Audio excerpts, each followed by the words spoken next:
Waaqni gaafa dubartii uumu baadachee tanarra jiru mara akka dandeessu ceekuu ishee cimaa godheeti.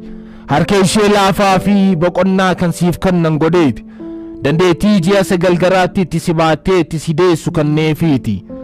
Ilmaan erga guddataniin booda yoo ishee rakkisaniis ilmaanitti garaa akka hin jabaanne godheeti uume. Ba'aa maatii akka baattu, maatii ishee akka kunuunsitu, akka ilmaan ishee hunda amala isaaniitiin obsitee isaan dandeessu, ilmaan isheetiif jaalala hin dhumne, jaalala daangaa hin qabne akka qabaattu ishee godheeti uume.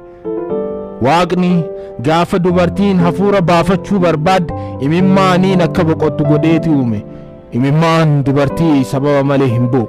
Imimmaan dubartii kabaja qaba. Imimmaan dubartii ulfina qaba. Kanaafuu imimmaan dubartii kabajuu qabda.